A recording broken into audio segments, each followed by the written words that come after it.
ಅವ್ರು ಎಷ್ಟೇ ನಿಂದನೆಗಳು ಬಂದ್ರು, ಅದ್ ಎಷ್ಟೇ ತಡೆಗಳು ಬಂದ್ರು, ಅವ್ರು ಅದನ್ನ ಯಾವ್ದಕ್ಕೂ ಕುಗ್ಗದೆ ನಾನು ಎಲ್ಲಾನು ಮೆಟ್ ನಿಲ್ತೀನಿ ಅದಲ್ಲ, ಅದಕ್ಕೆ ಅವ್ರಿಗೊಂದು ಸಲಾಮ್ ಅಂತ ಹೇಳ್ಬೇಕು. ಫ್ಯೂಚರ್ ಪ್ಲಾನ್ ಏನಿತ್ತು ಅಂದ್ರೆ ಒಂದು ಡಾಕ್ಟರ್ ಆಗ್ಬೇಕು, ಒಂದು ಪೊಲೀಸ್ ಆಗ್ಬೇಕು ಅಂತ ನನಗೆ ತುಂಬಾ ಕನಸಿತ್ತು. ಅಂದ್ರೆ ನನಗೆ ಅನಿಸ್ತು ನಾನು ಇಷ್ಟೆಲ್ಲ ಮಾತಾಡ್ತೀನ, ಅಂದ್ರೆ ನಾನು ಸಕ್ಸಸ್ ಆಗಿದ್ನ, ಎಲ್ಲರೂ ಮೆಚ್ಕೊಂತಾ ಇದ್ದಾರೆ. ನಾನು ನಮ್ಮನೆಯವರು ಕುಡಿತಾರೆ, ಕುಡಿಯೋದು ಕೂಡ ಉಂಟು ಒಂದೊಂದು ಕಾಲದಲ್ಲಿ. ಇದಕ್ಕೆ ಇದ್ದಕ್ಕಿದ್ದಂಗೆ ಈ ರೀತಿ ಆಗಿದ್ದಾರೆ ಹುಡುಗರು. ಅವ್ರು ಬಂದು ಎತ್ಕೊಂಡು ಹೋಗುವಾಗ ಹಿಡಿದಿವಿ ಅವ್ರನ್ನ. ನಾನಂತೂ ಕಟ್ಟಾಗ್ಬಿಟ್ಟೆ ಅವ್ರಿಬ್ಬರನ್ನ.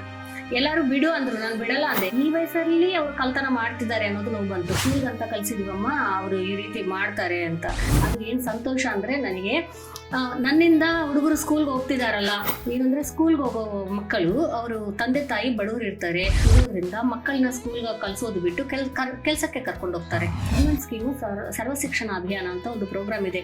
ಈ ಮಕ್ಕಳನ್ನ ಕರ್ಕೊಂಡು ಬಂದು ನಾವು NGO ದವ್ರು ನಾವೇನ್ ಮಾಡ್ಬೇಕು, ಅವ್ರಿಗೆ ಅಂತ ಒಂದು ರೂಮ್ ಕೊಡ್ತಾರೆ ನಮಗೆ, ಹಾಸ್ಟೆಲ್ ರೀತಿ ನಾವೆಲ್ಲೇ ಇಟ್ಕೊಂಡು ಟ್ಯೂಷನ್ ಹೇಳ್ಕೊಡ್ಬೇಕು. ಅವ್ರಿಗೆ ತಿನ್ನಕ್ಕೆ ಕೊಡ್ತಾರೆ, ಡ್ರೆಸ್ ಕೊಡ್ತಾರೆ. ಇದ್ರದ್ದು ಏನಿದೆ ಸಮಸ್ಯೆ ಬಗೆಹರ್ತತೆ ಅನ್ನೋದು ನನ್ನ ಒಂದು ಉದ್ದೇಶ. ನಾವು ಕರ್ಕೊಂಡೋಗಿ ಆಶ್ರಮದಲ್ಲಿ ಇಡಲ್ಲ, ಸೊ ಅವ್ರಿಗೆ ಅಂತ ಒಂದು ವಾತಾವರಣ ಸೃಷ್ಟಿ ಮಾಡ್ತೀವಿ. ಯೋಗ ಪ್ರಾಕ್ಟೀಸ್ ಮಾಡಿಸ್ತಾ ಇದ್ವಿ. ಎವ್ರಿ ಮಂಡೇ ಯೋಗ ಕ್ಲಾಸ್ ಇರುತ್ತೆ. ಫ್ಯಾಕ್ಸ್ ಅಲ್ಲಿ ಮಣ್ಣು ಹಾಕಿ ಆರ್ಗಾನಿಕ್ ವೆಜಿಟೇಬಲ್ಸ್ ಅವರಿಂದ ಬೆಳೆಸಬೇಕು ಅನ್ನೋದು. ಈ ನಬಾರ್ಡ್ ಅನ್ನೋದು ಏನು ಇದೆ ಅಲ್ಲ, ಗೌರ್ಮೆಂಟ್ ನಮ್ಮ ಸಂಸ್ಥೆ, ನ್ಯಾಷನಲ್ ಅಗ್ರಿಕಲ್ಚರ್ ರೂರಲ್ ಡೆವಲಪ್ಮೆಂಟ್ ಸಂಸ್ಥೆ ಇದೆ ಅಲ್ಲ, ಅದರಲ್ಲಿ ಎಲ್ಲಾ ಕೂಡ ವುಮೆನ್ ಎಂಪವರ್ಮೆಂಟ್ ಬಗ್ಗೆನೇ ನಾವು ಮಾಡಿದ್ವಿ. ಸ್ತ್ರೀ ಶಕ್ತಿ ಸಂಘಗಳನ್ನ ರಚನೆ ಆಗಿರ್ಬೋದು, ಅವ್ರಿಗೆ ತರಬೇತಿಗಳನ್ನ ಕೊಡೋದಾಗಬೇಕು.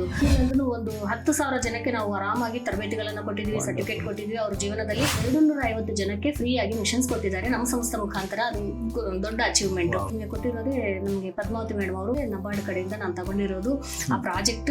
ಅವ್ರು ಕೊಟ್ಟಿರುವಂತಹ ಸ್ಕೀಮ್ ಗೈಡ್ಲೈನ್ಸ್ ಕಾರ್ಯಕ್ರಮದಿಂದನೇ ನನಗೆ ಎಲ್ಲರೂ ಕೂಡ ಮರ್ಯಾದೆ ಆಗ್ಲಿ, ಎಲ್ಲರೂ ಕೂಡ ಗುರುತಿಸೋದಾಗ್ಲಿ ಮೇಡಮ್ ಅವರು ನಬಾರ್ಡ್ ಕಡೆಯಿಂದ ಮಾಡ್ತಾರೆ.